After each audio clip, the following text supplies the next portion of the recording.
नमस्कार दोस्तों, कैसे हैं आप लोग। दोस्तों, आज की वीडियो में हम जानने वाले हैं मैगर के बारे में कुछ इंपॉर्टेंट बातें, और जो कि हम इंटरव्यू में भी काफ़ी बार पूछी जाती हैं मैगर के बारे में, वो सब चीज़ों के बारे में हम आज डिस्कस करने वाले हैं। तो दोस्तों, वीडियो शुरू करने से पहले अगर आप नए हैं तो चैनल को सब्सक्राइब कीजिए, लाइक कीजिए, शेयर कीजिए और नोटिफिकेशन बेल आइकन को प्रेस कर लीजिए।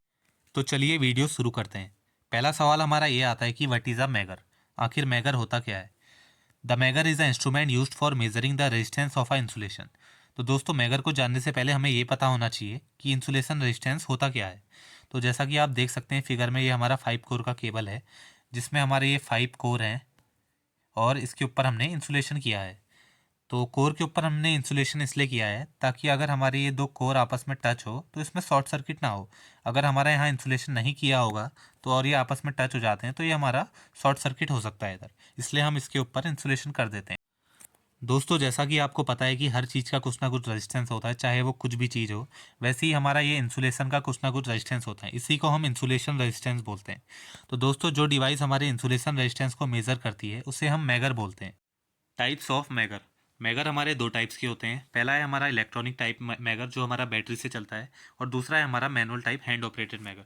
तो दोस्तों, हैंड ऑपरेटेड मैगर में क्या होता है, एक हमारा हैंडल दिया रहता है। इस हैंडल को घुमाने से हमारा डीसी वोल्टेज प्रोड्यूस होता है, क्योंकि इसके अंदर एक डीसी जनरेटर होता है जो हमारा ईएमएफ इंड्यूस करता है, और इससे हम मैगरिंग कर सकते हैं। और बात करें अगर इलेक्ट्रॉनिक मैगर की, ये हमारी जनरली आजकल इंडस्ट्रीज़ में ज़्यादा यूज़ होता है, क्योंकि इसमें हमें कुछ भी हाथ से घुमाने की ज़रूरत नहीं है, ये ऑटोमेटिकली बैटरी से ऑपरेट होकर हमारी वोल्टेज को प्रोड्यूस करता है। और जनरली ये हमारे 5000 वोल्ट तक आते हैं इंडस्ट्रीज़ में जो यूज़ करते हैं। इससे भी ज़्यादा के आते हैं, लेकिन वो बहुत हाई वोल्टेज की जगह में यूज़ होता है। ये हमारे जनरली 5 kV तक आते हैं।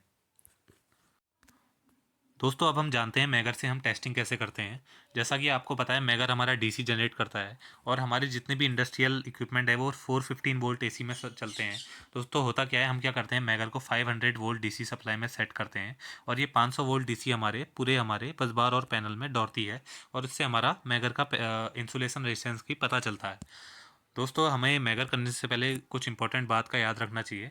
पहला है कि हमारा जो भी लोड मैगर पैनल से कनेक्ट होता है, जैसे कि हमारी मोटर है, कोई भी मशीन है, उसे हमें डिस्कनेक्ट करना होता है मैगर करते वक्त। और जितने भी कंट्रोलिंग के इक्विपमेंट है, कंट्रोलिंग सप्लाई, जैसे कि हमारे सिंगल पोल की एमसीबी है, हमारे मल्टी फंक्शन मीटर है, हमारे इंडिकेशन लैंप है, इन सबको हमें डिस्कनेक्ट करना होता है ताकि ये डैमेज ना हो। ये हमारी एक एमसीबी लगी है जिसके थ्रू हमारी बस बार पूरे पैनल को सप्लाई दे रही है।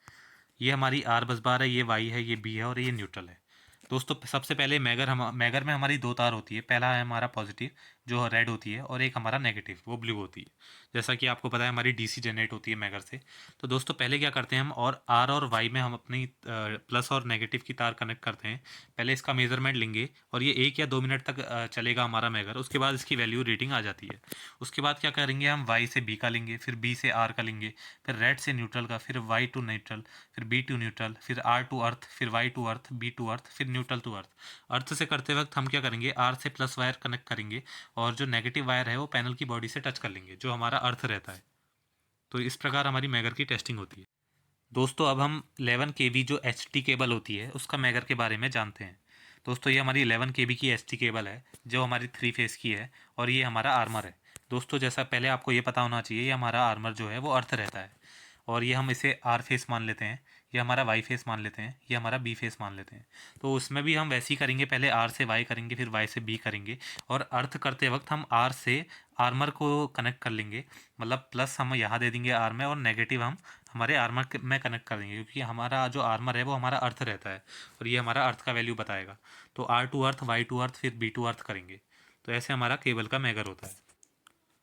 दोस्तों, जैसा कि आपको पता है, हमारा मैगर 5000 वोल्ट तक आता है। तो हमारी 11 kV की जो केबल है उसका मैगर करते वक्त हम मैगर को 5000 वोल्टेज में सेलेक्ट करते हैं, और इसमें से हम 5 kV दौड़ाते हैं, और इंसुलेशन रेजिस्टेंस का पता लगाते हैं। दोस्तों, अब हम ये देखते हैं कि मोटर का मैगर हम कैसे करते हैं। तो जैसा कि आप इस डायग्राम में देख सकते हैं, एक तार जो हमारा पॉजिटिव है वो हमारी मोटर की वाइंडिंग से कनेक्ट है, और एक हमारा अर्थ से कनेक्ट है।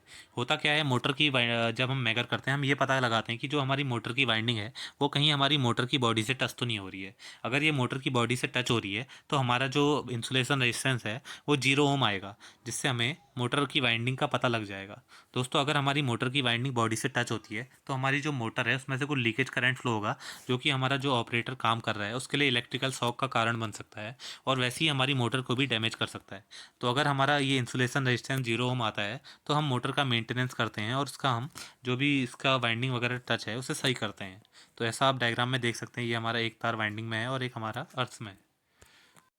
दोस्तों एक सवाल हमारे इलेक्ट्रिकल के इंटरव्यू में बहुत पूछा जाता है, वो है कि हमारी इंसुलेशन रेजिस्टेंस की वैल्यू कितनी होनी चाहिए। दोस्तों हमारी जो इंसुलेशन रेजिस्टेंस की वैल्यू है वो ग्रेटर देन 1 मेगा ओम होनी चाहिए, और इससे अगर हमारी इंसुलेशन रेजिस्टेंस की वैल्यू कम है तो हमारा जो इंसुलेशन रेजिस्टेंस है वो डैमेज हो चुका है। दोस्तों हमारी जो भी 415 वोल्ट एसी में हमारे पैनल या फिर जो भी वर्क करते हैं तो उसकी हमारी जो वैल्यू है ज़्यादा से ज़्यादा 2 गीगा ओम तक आती है, इससे भी ज़्यादा आती है हालांकि, लेकिन 1 मेगा ओम से कम नहीं आनी चाहिए। होप करता हूँ आज की वीडियो आपको पसंद आई है और कुछ नया सीखने को मिला है मैगर के बारे में। तो ये हम मेरे कुछ इंपॉर्टेंट पॉइंट मैंने आपको बता दिए मैगर के बारे में जो हमारे इलेक्ट्रिकल के इंटरव्यू में पूछे जाते हैं। Thank you.